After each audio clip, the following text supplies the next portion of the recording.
like INEC introduced in some of the state elections, as witnessed in Kogi, Bayelsa State, Ondo, and Edo.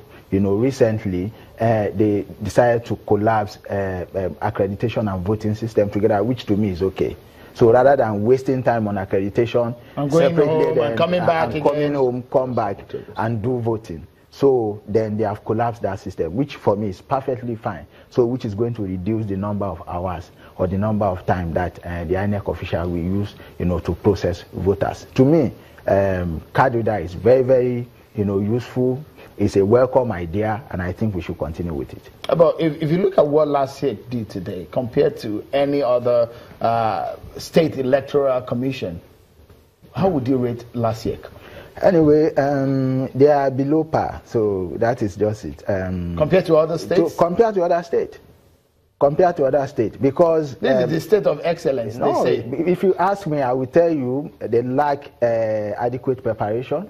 Because if 3-4 days to election, they are still tinkering with the law, that establishes LASIK to ensure that political parties are able to, introduce, candidates. But that isn't their fault. That was the House of Assembly we did. So, but they are working together.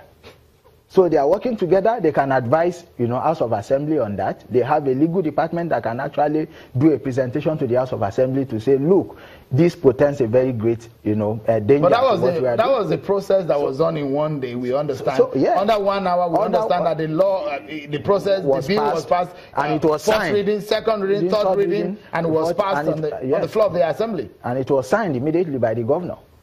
So what are we talking about? So it has a very great, what is it called, implication, for electoral system, most especially when it comes to the issue of local government election, because local government is the closest government to the people. Do you see a major court case over this local government election? Of course, there's going to be a plethora of litigations after this election. Of course, we know that. Because even before the election, there are quite a lot of cases that have not been concluded in the court. So definitely there's going to be a fallout of that, after the election, and people will definitely, come to challenge, the election at the end of the day. Because as at yesterday, even LASIK find it very difficult to publish the names of candidates that contested in today's election, be it councillorship or chairmanship. Because ordinarily they're supposed to make this public to people. And that's why you see some people saying, we don't know whether my candidate is going to take part in the election today or not. Could that be one of the reasons? Because of course, that uncertainty was, in fact, some political parties said, go to other political parties to go and vote for us. We have aligned with them. The national body is saying, no, we are not agreeing on that. No, just like the gentleman said earlier, people are aggrieved. So, and one way or the other, they want to, show their grievance, to the system, be it political party or the candidate or the other aspirant. So, one way or the other, they have to. If you ask me, what happened in Lagos today, was more or less like a protest, from some of the so-called party faithfuls, because their preferred candidate were not mobilized for the election. So one way or the other, they feel that, okay, fine. So if we are not pushing forward my candidate, then why will I need to go and, cast my vote at the end of the day? Because they feel their vote will not count. If Lagos has this kind of election and you're not impressed, a lot of people will say a lot of things that Lagos does is usually like a template for other states. Is it a lost hope for local government elections in Nigeria? No, it's not a lost hope, but there are quite a lot of lessons to learn from what happened today in Lagos State. So this is a learning call, for other states, most especially the political class, the elite, for them to be able to do things right. Because as far as, election is concerned, they have to take to due process. There are some certain threshold that they need to meet, before they arrive at the issue of who is going to fly the flag. As an election observer, if you were to rate this election in terms of conduct, how would you rate it? Anyway, just like I said earlier, so of course we cannot condemn it totally. In terms of conduct now? Yeah. In terms of conduct, that means the commission and the way and manner the election went in the process of the election. leaving out security and the other. Anyway, I will tell you it's fair. It's not a good election. It's fair because they've not done some certain things that they're supposed to. In the range of 1 to 10. In the 10 being the highest. In the range of 1 to 10, I'll give them 4. I think I'm magnanimous enough. That's to a give poor them 4. rated. Let me come to you, Mr. Fawayemi. I mean, we've had a conversation on Channels Television, you and I, about local government administration. Let's talk about the conduct of today. Generally speaking, what did you see that really made you step back for a moment and think there's something wrong, especially with the conduct of what LASEC did today? I mean, LASEC is like any organization. As a human resource expert, one of the things you want to ask is, does that organization have the capacity to develop what it was set up to do? One of the things that happened was that the head of LASEC, a great woman, she's done well in Lagos State. When was she appointed? What was her learning curve? Why did we delay the appointment when we know she has to deliver the election?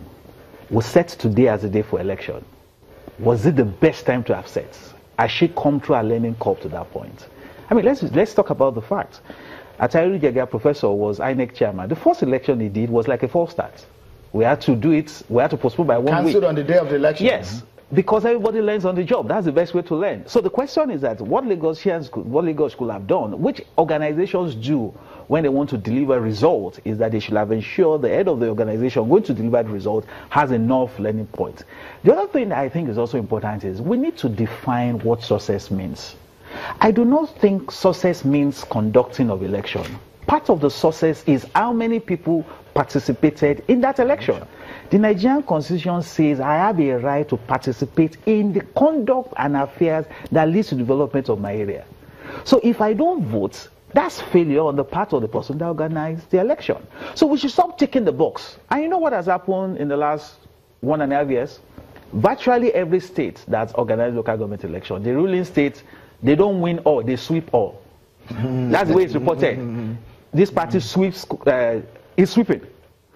Now, that doesn't got anything to do with the broom, but it's about sweeping. Because both umbrellas and brooms now sweep. Now, the challenge that we now have is that because people understand that is what eventually happened, then it makes me not to be engaged. So the question, I personally feel that the Nigerian Constitution should not allow for the creation of state electoral commissions. I believe INEC should be the ones to conduct all elections because this is about cumulative experience. How will you have an election? I mean, it's very unfortunate. Who would fund it? Who currently funds the state? The federal government. They all get money from Abuja. Everybody goes there cap in hand. I mean, that's what happens, except perhaps Lagos that has. But we understand that this election funded by the state government will cost about 2 billion, I understand. And that's again the question. Every organization that is set up, if you put 2 billion out of it, inside it, what do you want to get out of it? Efficiency is that you must get value beyond 2 billion. As Lagosians gotten the value of 2 billion from this election. You may not be able to blame LASEC alone. There were various factors, including what happened before the election. So at the end of the day, if we spend 2 billion, and then we now have plethora of cases, such that you can't swear in the governor, the local government chairman or the council and say, we are losing more money. Don't forget, for every case that is taken, INEC is joined. Yeah. We are going to use our state resources for INEC to be represented. Police could be joined. Yeah. We are going to use state resources. So you realize that we put 2 million in the system. The system did not deliver 2 million, but the system is now making us pay more than 2 million through court cases. And why this chairman is there that is sworn in and he has 15 cases in his case, can he settle down to work? So the point is that we have a question of lack of organizational capability, which is the product of the state's desire to ensure that people should deliver on what they have been asked to do. The last point I just wanted to make is that it's also very, very important for us to start to talk about it. The role of the Attorney General of the state in all of these processes. So the question is that if a bill was brought to the Lagos State House of Assembly, first reading, second reading, third reading, and then it was passed as a bill in one day, the Attorney General is not the Attorney General of the state, it's the Attorney General of the law. Should that man not raise an issue in court, in law, and says, how can you have all the system? Because now the challenge is that our CP will have the responsibility to enforce a law that was conceived, pregnancy, delivered, naming ceremony was done in one day. How